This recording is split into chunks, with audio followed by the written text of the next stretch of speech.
Muy buenas noches. Vamos a iniciar la sesión de hoy, la primera sesión de la asignatura de taller de licenciatura 2. Eh, Quería comentarles que a pesar de haber esperado, tengo todavía muchos participantes que no están inscritos en la materia, pero que desean inscribirse y que lo van a solucionar. Es por eso que vamos a ver un par de cosas esta semana y a partir de la siguiente vamos a planificar una actividad. Probablemente el siguiente mes, los días martes, empecemos a las 7 porque tengo agendado a partir de las 8 revisiones de perfiles de aquellas personas que eh, están cambiando de tema o han tenido algún problema eh, y están decidiendo cambiar de tema. Entonces, esas personas las voy a revisar los martes a partir de las 8. Y los jueves vamos a pasar con normalidad de 8 a 10, hasta todo es un poco más tarde, especialmente cuando tengamos exposiciones. Ok, entonces vamos a iniciar ya un poquito a hablar de lo que es taller de licenciatura. Eh, Recuerden que, al igual que en taller 1, la evaluación de taller de licenciatura tiene que ver con la presentación del documento final, que vaya a involucrar el capítulo 1, 2, 3, 4, 5, en el caso de tesis, 6 o 7 en el caso de proyecto de grado. Entonces, ese documento final que se va a presentar va a ser el que va a determinar su nota, pero de ninguna manera, al menos como se está trabajando hoy en día en la carrera, va a indicar que van a poder defender. Eso tendrá que darles el aval del tutor. Si soy yo, después de entregarles la nota, recién vamos a hacer incluso predefensas antes de las defensas finales para que vayan preparados. Pero eso luego, ¿ya? Simplemente, como se está manejando hoy en día, la materia de taller de licenciatura 2 es eso, una materia donde yo voy a poner una nota en función de que presenten un borrador, el borrador concluido de su tesis o proyecto de grado. Ahora es un borrador porque puede estar bien, puede estar mal, le pueden faltar algunas cosas, pero que lo presenten va a determinar una nota, ¿no? Una nota sobre sí. Y el resto de las actividades que vamos a realizar están destinadas a eso, a que vayan preparándose para las defensas, para la redacción de su documento y otras cosas, ¿de acuerdo? Pues bien, eh, empecemos. Vamos a hablar un poquito de cómo construir el marco teórico, cómo construir el marco aplicativo. Y por último, vamos a hacer algunas recomendaciones para el diseño de presentaciones.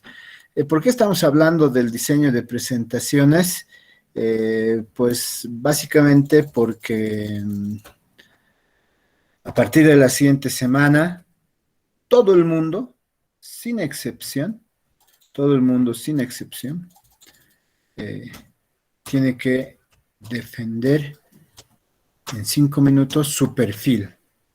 ¿Por qué es bueno esto? Porque probablemente eh, haya alguien que vea la defensa y diga, ok, este tema le falta o tenga otra perspectiva. Siempre es bueno tener otra perspectiva, más allá de la que tiene ustedes y su tutor.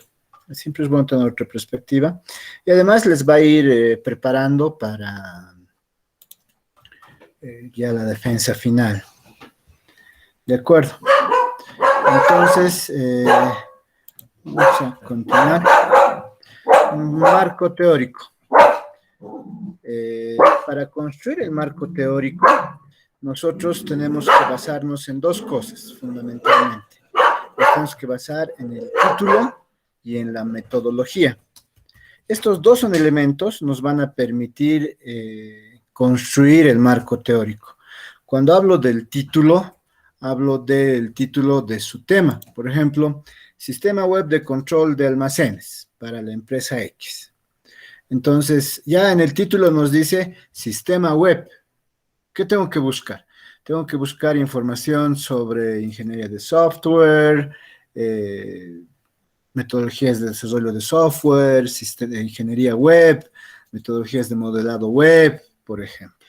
Ya el título me dice, ¿no? Y alguna teoría sobre control de almacenes. Ahora, la metodología. La metodología tiene que ver con el acápite de metodología que hemos descrito en el perfil. En el caso de un sistema web, alguien debe poner metodología de desarrollo, Scrum. Entonces, ¿dónde tiene que entrar Scrum? En el marco teórico. Alguien debe poner metodología de modelado web, UV. ¿Dónde tiene que entrar UV? Al marco teórico. Entonces, este marco teórico se tiene que armar a partir del título y del acápite de metodología que se haya seleccionado. Si, por ejemplo, estamos utilizando Machine Learning para determinar un tornillo, modelo de selección de tornillos basado en Machine Learning, por ejemplo. Ya, modelo de selección, entonces habrá que hablar de lo que son los modelos, habrá que hablar de lo que es Machine Learning, y en Machine Learning, en metodología, habrán puesto el modelo de Machine Learning que se va a aplicar, o se va a seleccionar entre lo que es un Support Vector Machines, árboles de decisión, entonces esos tendrán que ir al marco teórico, por ejemplo. Entonces el marco teórico se construye a partir de lo que ustedes han definido en el título y lo que se tiene en la metodología, en el acápite de metodología. Y este marco teórico va a tener una estructura jerárquica. ¿Qué quiere decir jerárquica? Que se va a ir de lo general a lo particular. Obviamente, las cosas generales van a ser una página, máximo dos, ¿no? No vamos a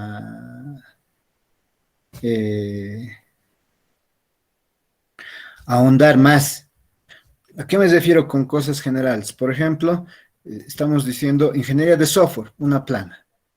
Modelos de desarrollo de software, una plana. Ya Scrum, lo que hemos dicho en la metodología, que es lo más largo, entonces eso es lo que vamos a usar, eso hay que describir más. Pero han visto que es jerárquico, que va de lo general a lo particular. Luego quizás habrá que hablar de ingeniería web, metodologías de modelado web, y ahí abajo UE, ¿no? De lo general a lo particular. Por eso tiene una estructura jerárquica de conceptos. Ahora bien, ¿cómo hemos obtenido el título? Recuerden, en el caso de que lo hayan olvidado, la relación metodológica para obtener el título, si es proyecto de grado, tiene que ver con el planteamiento del problema en forma de pregunta de investigación. Si hay personas que están incorporándose en la materia, es muy importante que escuchen esta parte.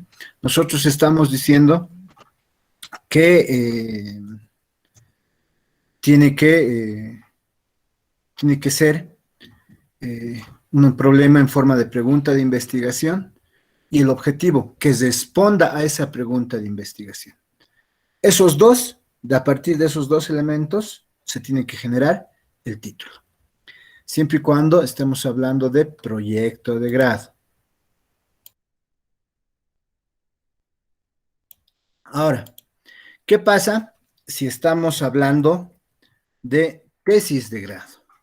En el caso de tesis de grado, el asunto es un poco similar.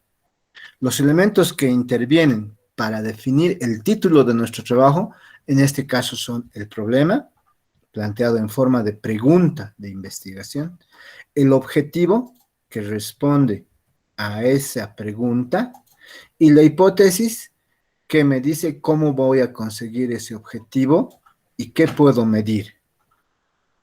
para formular una teoría. De estos tres elementos se desprende el título. Hemos visto a lo largo del anterior semestre ejemplos de esta relación metodológica que debe existir, ya sea para proyecto de grado, problema, objetivo, entonces el título, o para tesis de grado, problema, objetivo, hipótesis, entonces el título. Eso es lo que hemos hecho. Eso es lo que hemos hecho, y hemos hecho varios ejemplos y la mayoría de ustedes ha practicado, ¿no? Carmela.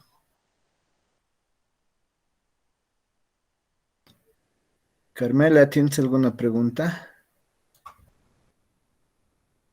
Ok, ha sido desorden de dedo. Muy bien. Ahora, la metodología. La metodología, nosotros la hemos dividido en dos.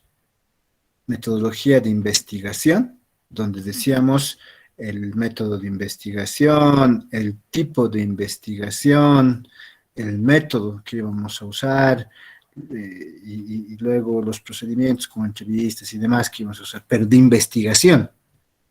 Y la segunda parte, en metodología, tenía que ver con la metodología de ingeniería. Cuando hablamos de la metodología de ingeniería, nosotros estamos hablando de que tiene que haber métodos, técnicas y herramientas que vamos a usar. Métodos. Estamos hablando, por ejemplo, cuando se desarrolla software, de un modelo de desarrollo de software como Scrum, una metodología de desarrollo de software como Scrum. Estamos hablando de técnicas de modelado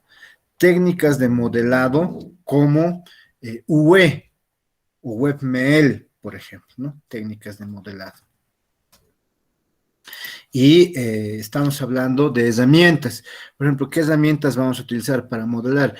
Para modelar con UE vamos a utilizar, por decir, el plugin de web de UE, de Argo UML o de alguna otra herramienta case. Vamos a utilizar un framework como Laravel, vamos a utilizar un gestor de bases de datos como MariaDB, me imagino, por ejemplo, ¿no?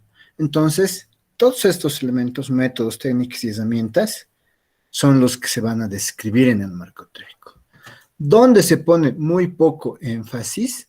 En las herramientas, porque puede ser que ustedes hayan escogido, por ejemplo, utilizar el framework Laravel, pero a lo largo entre el perfil y empezar a desarrollar, han aprendido Codemeter y les ha gustado mejor.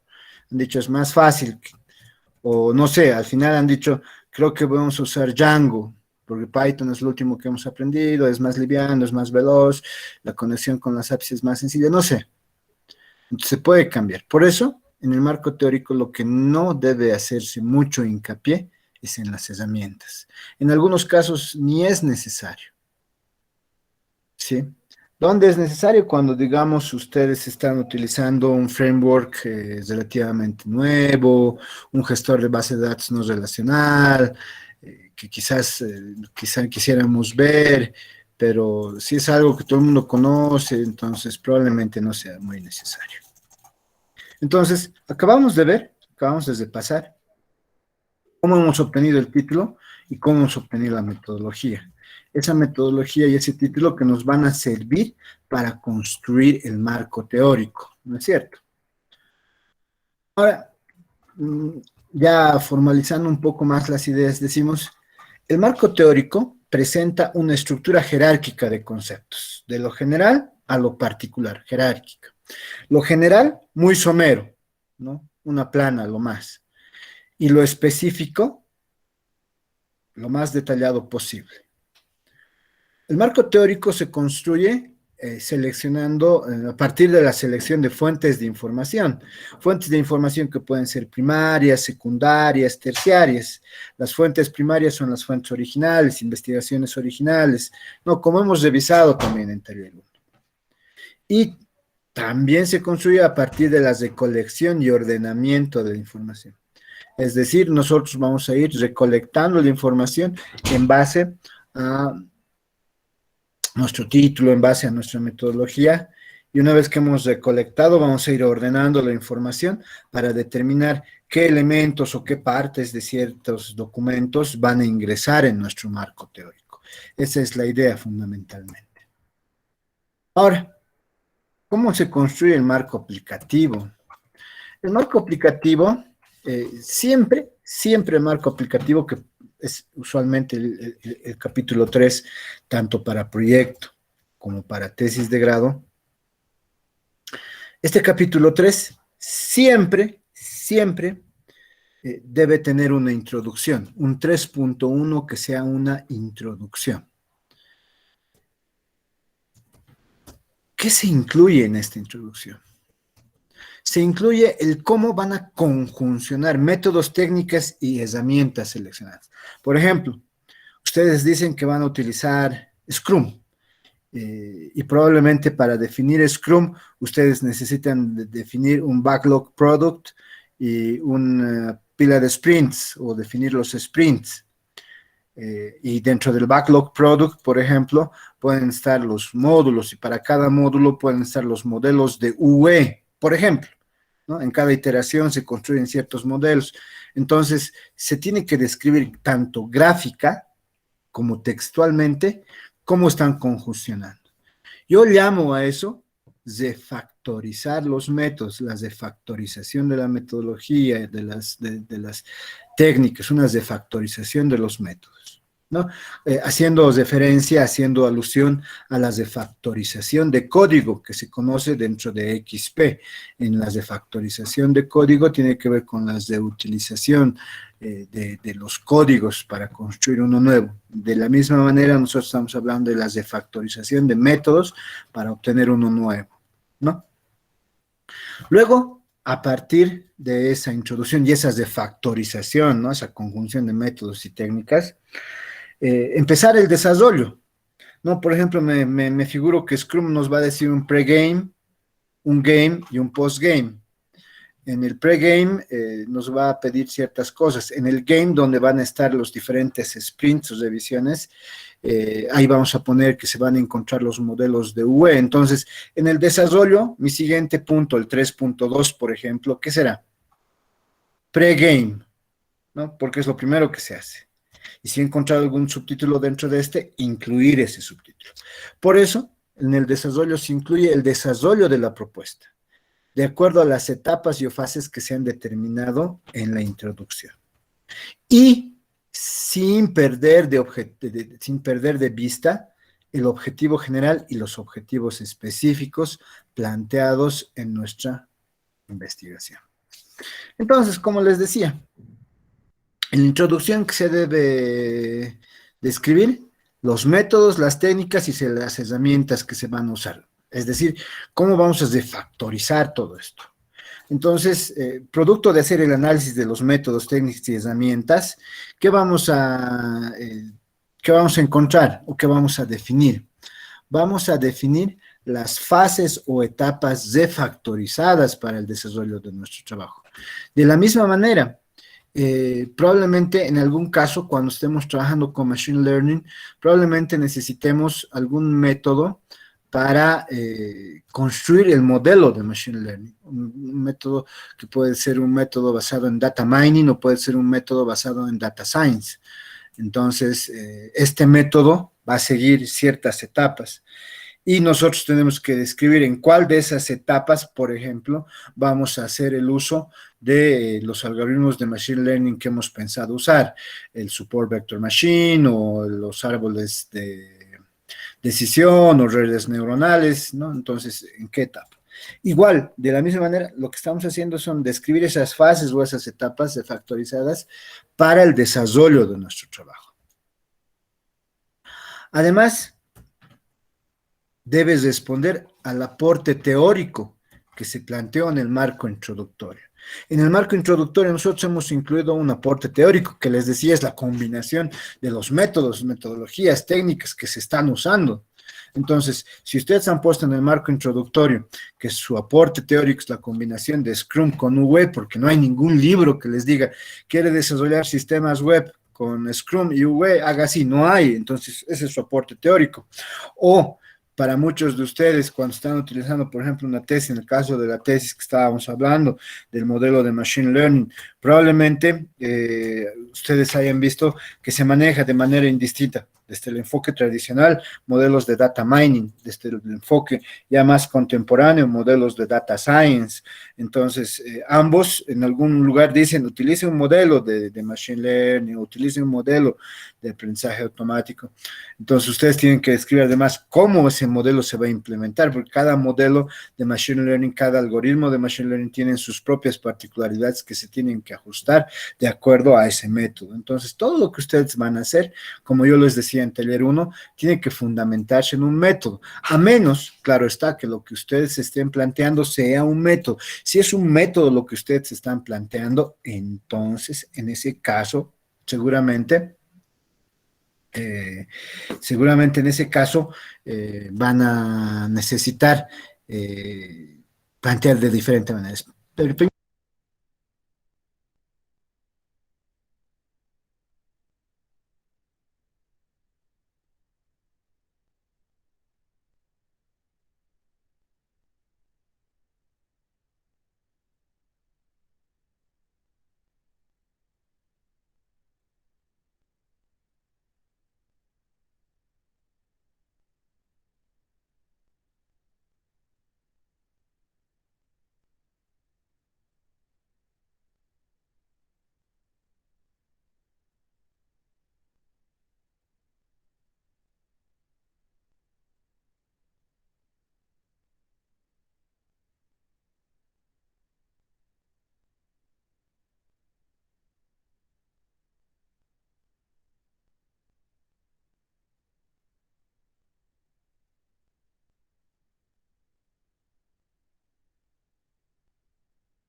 hola, hola, ¿me escuchan? ¿Se escucha? Sí, Ahora se sí, ¿no? oye. Ahora sí, Sí, Licen, se escuchó. Creo que he tenido un bajón, ¿no? Ok, ya, como les decía, eh, esa conjunción de métodos técnicos que ustedes van a describir en la introducción tiene que responder al aporte teórico. Ese aporte teórico que han planteado en el marco introductorio. ¿De acuerdo? Yo les decía, por ejemplo, en el marco introductorio han dicho voy a combinar UE con Scrum y no hay ningún documento o libro que diga cómo se hace. Ese es su aporte teórico. Voy a describir un modelo de data science o un método de data science con algún algoritmo de machine learning y no hay ningún libro que les diga cómo hacerlo específicamente. Ese es su aporte teórico, por ejemplo, ¿no? Entonces, eso se tiene que asegurarse, ¿no? La correspondencia. El desarrollo. El desarrollo se va a componer de las etapas del método. O sea, siempre se tienen que basar en un método, les decía. Si no se basan en un método, quiere decir que ustedes están proponiendo un método y ese tiene una forma de realizarlo diferente. Ahí tendríamos que utilizar, por ejemplo, el método sistémico. El método sistémico consiste en primero hacer un análisis, diseño, implementar y hacer pruebas del método que se está planteando, por ejemplo. Pero no he visto que nadie esté planteando un método, entonces para mí es lo más sencillo utilizar ya un método probado. Entonces, vamos a tener esas etapas de factorizadas. Esas etapas de factorizadas deben permitir que se logren los objetivos. de acuerdo, y debe estar de acuerdo a los límites y alcances que han definido. Y pueden utilizar una técnica de la investigación cualitativa que me gusta mucho, que es documentar, desarrollar, desarrollar, documentar, de tal manera que conjuncionen mientras van haciendo el trabajo, tanto la parte del prototipo o del sistema con la parte de la documentación. Es muy importante que lo hagan a la par. Cuidado se les ocurra terminar primero el sistema o el prototipo y luego recién querer documentar. Se van a olvidar de ciertas cosas, su documentación va a salir muy pobre. Cuidado que solo documenten y obtengan lindos modelos y no puedan terminar su prototipo o su sistema, porque les va a faltar tiempo al momento de defender y va a ser cualquier cosa. Entonces, la manera más equilibrada es la que yo les estoy mencionando. Documentar y desarrollar. Desarrollar y documentar. Ambos, de manera equitativa. Tiene un poco de dificultad, pero es muy útil cuando ustedes lo sepan usar. Ahora sí, vamos a ver algunas recomendaciones para el diseño de presentaciones. Las recomendaciones que yo voy a hacer se ven en esta presentación. Hay algunas cosas que no deben hacer y hay algunas cosas que sí deben hacer que están en esta presentación. ¿Sí? En todo lo que hemos visto en esta presentación hay algunos tips para que ustedes hagan o no, les voy a decir. Primero, para el fondo se recomienda el uso de fondo claro con letras oscuras y utilizar colores que diferencien claramente el texto del fondo. Básicamente, nosotros estamos pidiendo que se utilice algo así, ¿no? Claramente se pueda ver, ¿no? Sí. Quizás esto para nosotros se pueda ver bien, pero tal vez si se hace una presentación hay algún problema, entonces hay que tener mucho cuidado. Es mejor utilizar fondos lisos, no degradados, ni contramados o texturas. Yo sugiero que se utilice, como yo estoy utilizando en esta presentación, o un color blanco, las diapositivas blancas, o un color de fondo oscuro, probablemente como el que estoy usando o más oscuro. Obviamente celeste no, porque eso no va con nada, pero bueno, eso también es decisión de ustedes, ¿no? El texto de cada diapositiva se debe limitar a unas cuantas frases. ¿Qué se aconseja? Que cada diapositiva contenga entre 6 y 10 líneas de texto como máximo y que cada línea de texto tenga entre 6 a 8 palabras. Una fórmula ideal es la del 7x7, además es de memoria, ¿no? 7x7. ¿Qué es 7x7? Que utilicen 7 palabras por línea, 7 líneas por diapositiva. Y usualmente va muy bien. Como verán, la mayoría de las diapositivas que he usado y que contiene texto utilizan esa regla, ¿de acuerdo? 7x7. ¿Ya? Ahora, las fuentes deben permitir su lectura a distancia, incluidos los textos de las figuras. No quiero, y les estoy diciendo, que me pongan una tabla con 1.000.000 de datos, una tabla que ocupaba 2 páginas, tamaño carta en su documento, y lo metan en una diapositiva. No se va a leer nada. Y eso no se puede hacer. Todo se debe poder leer a distancia. No sabemos si cuando ustedes defiendan al año, porque de seguro va a ser al año, vamos a defender presencialmente. No sabemos. Y si van a defender presencialmente, entonces van a tener que proyectar sus diapositivas y se debe poder leer.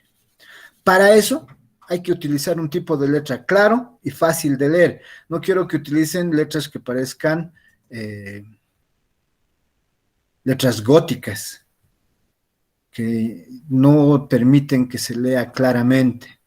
y utilicen un tamaño mínimo de fuente de 28 en sus diapositivas.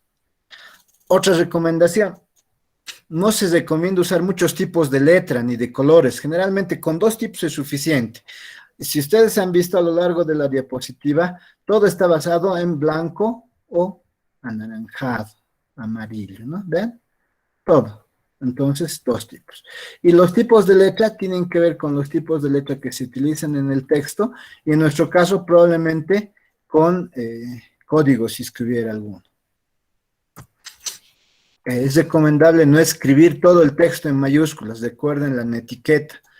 Escribir en mayúsculas indica que están gritando. Utilicen únicamente la negrita para resaltar datos o información que es relevante. Y recuerden, por todos los santos, no se subraya. Yo ya les decía, ¿cuándo se utilizaba el subrayado?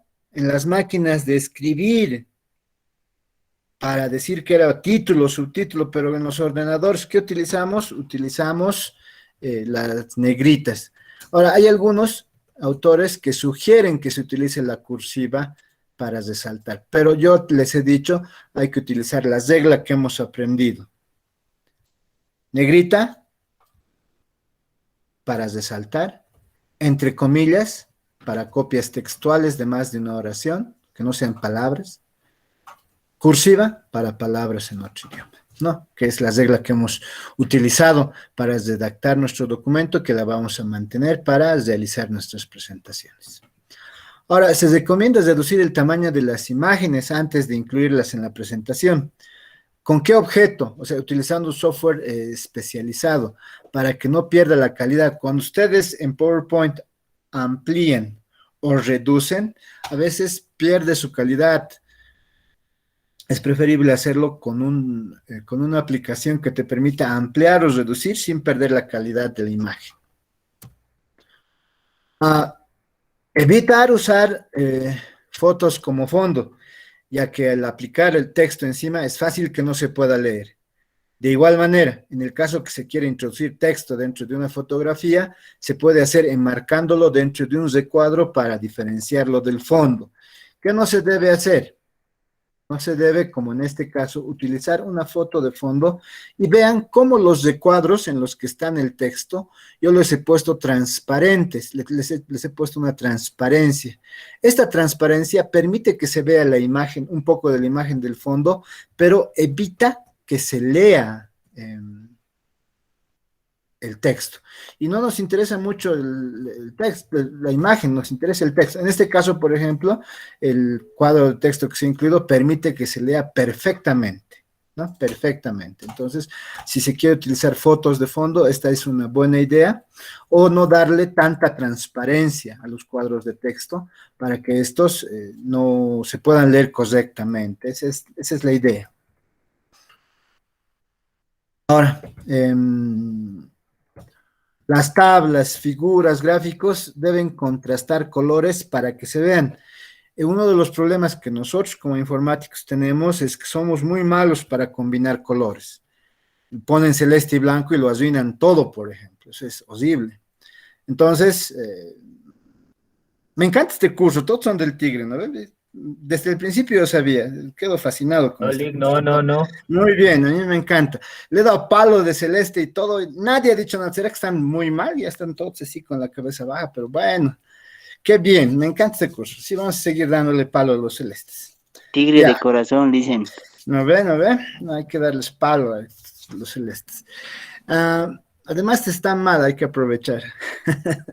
Ya. Como les decía, estas tablas, estas figuras deben contrastarse. Vean, por ejemplo, aquí no se contrasta. Vean el plomo con la letra clara, herramientas que se usan en la parte inferior izquierda. No hay el contraste. En cambio, introducción, que está al medio, que es plomo también, tiene un texto negro que sí contrasta. Entonces tienen que ser muy cuidadosos para contrastar. Métodos, técnicas. Vean el contraste de colores. Probablemente algunos de estos colores son muy tenues. El verde, el celeste es muy tenue. Este verde medio no es celeste, es fucsia, es muy tenue y no contraste bien. Entonces hay que tener mucho cuidado al utilizar eso. Se tiene que poder leer. Cuando ustedes utilizan figuras gráficos, se debe poder leer lo que se pone ahí.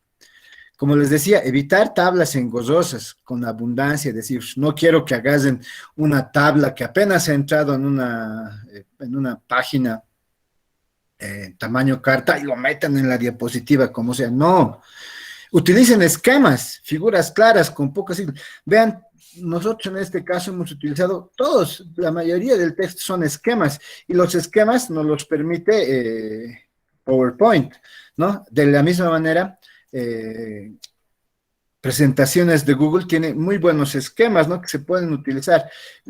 Hemos utilizado varios esquemas para representarlo. Entonces, se recomienda utilizar esquemas, figuras claras. No recomiendo que se usen animaciones, ni GIFs animados, pero si ustedes insisten, deben ser simples y constantes. Por ejemplo, la imagen que ustedes ven en la parte superior de esta diapositiva ha ido recorriendo. No es una animación muy complicada, es una animación muy simple, es más, ni siquiera es una animación de PowerPoint. Lo único que he hecho es mover el objeto en cada diapositiva unos cuantos espacios a la derecha. ¿No ve? Entonces, no sugiero que utilicen animaciones ni GIFs animados, no. Si ustedes se empecinan, porque es necesario o algo por el estilo, estos tienen que ser simples y constantes, como lo que ven, ¿no? Como la imagen que ven en la parte superior de esta diapositiva. Por eso les decía, hay que evitar efectos y otros elementos que distraigan a la audiencia. Sobre esto, no se recomienda el uso de sonidos de transición. Sobre esto, recuerden, la presentación no es ayuda a memoria de ustedes. La presentación que hagan no es ayuda a memoria para que ustedes se expongan bien, ay, qué lindo. No, no. La presentación es para que sus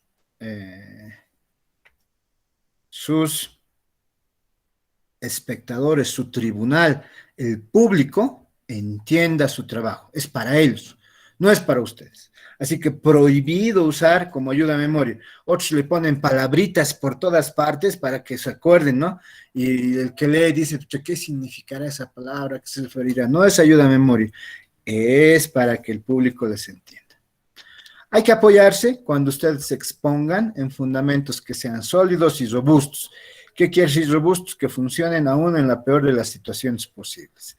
Lo que hemos venido repitiendo también, make it simple, que sea simple, sencillo. Incluyan solamente las cifras y datos que sean absolutamente imprescindibles. Caso contrario, no las incluyen. No lean literalmente las diapositivas. Si ustedes critican el karaoke que hacen algunos de sus profesores, ¿cómo es posible que para defender también se les ocurra leer todo? No. ¿Qué se puede hacer? Yo usualmente no pido, les voy a hacer un ejemplo en la siguiente clase, yo usualmente no pido que se exponga en mucho texto, lo demás muchas figuras, pero hay el problema, el objetivo y la hipótesis que sí tiene que ser textual. En esos casos yo les pido que lean, digamos, el problema y luego contextualicen, expliquen un poquito. Si leen algo, que no sea muy largo, y luego expliquen de qué se trata. Empleen solamente observaciones oportunas, principalmente cuando les hacen preguntas. No fatiguen a los asistentes. ¿Cuándo los fatigan? Cuando su exposición es demasiado larga, cuando no saben qué es deducir y al final meten más de 20,000 diapositivas y encima leen y encima lo hacen a un paso muy cansino. Recuerden, nosotros tenemos de entre 15 a 20 minutos de exposición. Hay que pensar en 15 minutos. Es más, para la siguiente semana, cuando vayan a exponer sus perfiles, solo van a tener 5 minutos. ¿De acuerdo? Entonces, vamos a trabajar en eso. Utiliza contraste de colores. Hoy en día, por suerte, existen bastantes sitios en internet donde ustedes pueden aprender cómo combinar colores. e incluyan imágenes y gráficos que sean novedosos. Por eso les decía también que podrían utilizar algunas plantillas que se pueden encontrar en PowerPoint en la web, o puedan utilizar también algunos de los esquemas que tienen tanto OpenOffice o documentos, presentaciones de Google, por ejemplo. ¿Alguna pregunta hasta aquí? ¿Preguntas? ¿Inquietudes? David.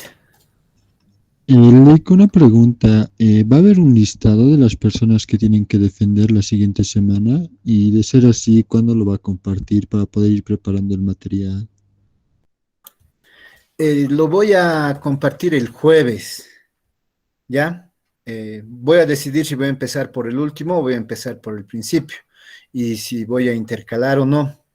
¿Por qué lo voy a compartir el jueves? Porque tengo la esperanza que todavía entre jueves, si bien se hayan algunas personas que vayan regularizando, pero si no, yo me imagino que los primeros de la lista, los últimos de la lista, o puedo hacer intercalado, ¿no? Primero, al medio, al final, va a ser una locura, pero puedo hacerlo. Vayan preparando las diapositivas. Yo voy a hacer un ejemplo más el día Gensi, sorteo aleatorio también puede ser. Y voy a hacer una... un ejemplo el día jueves para que ustedes vean un poquito cómo tiene que ser. Un poquito más, ¿no? Pero bueno, un poco más de lo que ya hemos hablado ahora.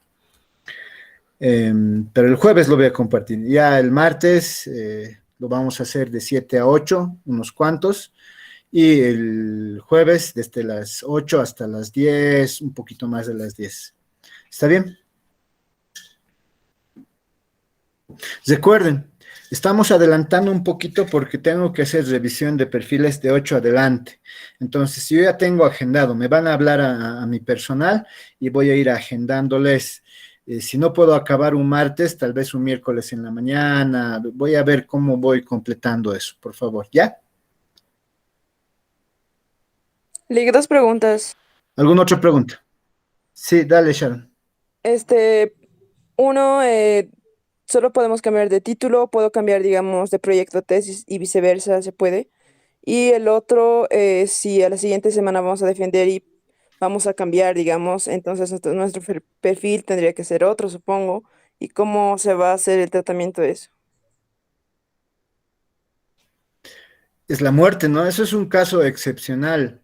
Recuerden, no hacemos reglas de casos excepcionales. Las reglas es para lo general. En este caso, ¿qué es lo general? Estamos suponiendo que todos van a continuar con el mismo perfil con el que han aprobado y lo van a defender. El excepcional es lo que dice Sharon. Si vas a cambiar de tema, entonces te vas a la cola. Me dices, licenciado, estoy cambiando de tema, entonces te vas al final. Ahora, recuerden, esto no es obligatorio y recuerden, tampoco tiene puntaje. Es por el placer de aprender y de que nos corrijan y aprendamos y vayamos practicando para la defensa. Si ustedes quieren, lo hacen. Yo ya les estoy dando más o menos una semana para que vayan preparándose y unos 5 días desde el martes, desde el jueves, para que lo hagan. Ahora, pueden cambiar de sus perfiles presentados, que es lo único que no se puede cambiar, el título. La relación problema, objetivo, hipótesis se puede modificar siempre y cuando derive en el mismo título. Si deriva en el mismo título, está bien, toda la modificación por dentro. Si cambian el título, requiere cambio de tema. Y si hay cambio de tema, requieren una nueva resolución. Por lo tanto, requieren un nuevo perfil y que su tutor les firme nuevamente o cambien de tutor. Comuniquen a su tutor que están cambiando de tema, por lo que están eligiendo otro tutor, pero tienen que comunicarles oficialmente. ¿Está bien? Ahora, Sharon, ¿de acuerdo? Sí, Lick, si es que se hace esta cuestión, digamos, del cambio y el perfil, ¿hay un tiempo establecido o cómo se procede para lo del Eh, perfil? Este mes tiene que ser. No, usualmente publica el calendario, la dirección de carrera, no lo he visto aún, pero este mes es el tiempo que yo me doy. Por eso, este mes estoy revisando. Probablemente incluso hasta el siguiente voy a revisar unas cuantas semanas más, dependiendo. Voy a ver. Ok, entonces tendríamos este semestre del mes de agosto para presentar el perfil y a partir de la siguiente ya estar trabajando para lo que Exacto, es y ya, el tema. exacto, así es. Ok, Lick, gracias. Listo, Sharon. ¿Alguna otra Dice, pregunta? perdón, licenciado, buenas noches, le habla Marlene. Marlene, Más o menos es el dígame, mismo Marlene. caso, perdón, es el mismo caso de Sharon, el mío, con la diferencia que yo estoy retomando ya de varios años y la resolución que yo tenía es de hace muchos años y quiero hacer un proyecto de grado. No sé cómo podría proceder si me pudiera orientar usted. Primero, si sus resoluciones de hace mucho tiempo ya no tiene por qué preocuparse, eso ha caducado. Usted está Ya, empezando de cero. Entonces, tiene que buscar un tutor, puede ser el mismo profesor de taller de licenciatura, es decir, yo, o puede ser otro profesor, el tutor, y con él tienen que empezar a estructurar el perfil. ujú, Si desea, Marlene, sí. puedo darle acceso al aula de Classroom del anterior semestre para que usted revise el material que se tiene para que vaya preparando el perfil. Pero esa es la hermenéutica. O sea, Mm, no olvídese de su anterior resolución, eso no existe, nadie conoce, eso está completamente caduco. En este momento lo que tiene que hacer es, como si estuviera empezando de nuevo, buscar un documento guía de qué les pide que incluyan en el perfil, buscarse un tutor y empezar a trabajar con el proyecto de grado. ¿De acuerdo? ya, comprendo. Y dígame, ¿en qué momento lo podemos charlar sobre el tema que yo quiero abordar? Eh, Háblame a mi personal y la voy a agendar. Como le digo, hoy tengo ya agendado. Probablemente me hable, lo puedo agendar para mañana o para el jueves. Ya, le quedo agradecida. Muchas gracias. Le escribo entonces. Muy bien, Gracias. Marlene. ¿Alguien más? ¿Otra pregunta? Luis, otra pregunta, por favor. En cuanto a usted Dígame, menciona David. el tema de obtener las resoluciones para nuestros proyectos, ¿esto es de manera automática? O sea, el hecho de haber entregado nuestros documentos en junio o julio del anterior semestre nos garantiza tener la resolución. Sí, ¿Existe alguna sí. lista para poder verificar ese? No, se supone que ustedes cuando han dejado han debido dejar con alguna nota, han debido firmar algún documento, una lista, algo. Hace algunos, hasta el año pasado, yo enviaba con lista todos los perfiles, pero eso era cuando yo era el tutor. Recuerden que por algún extraño motivo, y lo venimos hablando desde el anterior semestre, las cosas han cambiado. Y ya no soy yo el responsable, sino es directamente la dirección de carrera. En esos casos yo ya he decidido levantar la mano porque han ocurrido muchos problemas que no los puedo comentar, pero que han hecho que yo y algunos profesores de taller hayamos levantado la mano. Entonces, presumo, David, que eso debe preguntarlo en la dirección de carrera. Ellos le han debido hacer un registrar o algo, ¿no? Entonces, y mira, Sharon te está diciendo que ya puedes recoger con tu carnet de identidad, ya están entregando, te dice Mayra, ¿no? Entonces, eso hay que ver. Muchas gracias, Luis. Ok. ¿Alguna otra pregunta? Muchas gracias, Sharon y a Mayra, que Dice, estaban atentas. buenas Muy, noches. Kevin, dime. Una consulta, dicen, para cambio de tutor, ¿se podrá? Sí, se puede hacer cambio de tutor con la siguiente condición. Me parece que necesitan una carta de renuncia del tutor indicando que no dispone de tiempo, es usualmente la carta genérica que hacen, y la carta de aceptación del nuevo tutor. Esos son los dos requisitos que se necesita y conversarlo en la dirección de carrera, porque en algún momento creo que tienen que actualizar su resolución. Ya, muchas gracias. Y sobre los puntos del otro tutor, creo que varían algunos puntos de presentación del perfil. Eso tendría que actualizarlo, ¿no? Voy a respetar lo que hayan trabajado con el otro tutor, a menos que haya alguna cosa que habría que añadir, pero yo después respeto, no tengo ningún problema, me acomodo muy bien. Ya, muchas gracias, Licia. Muy bien, entonces, si no hay más preguntas, no hay más consultas, no hay más inquietudes, nos vemos la siguiente clase, el jueves a las 8. Chao, nos vemos. Chao, chao. Hasta luego, Lilian, que viva el Bolívar. No, no, no. Que viva bien lejos. Hasta luego, Lick. Muchas Gracias. gracias. Chao, chao. Hasta la próxima.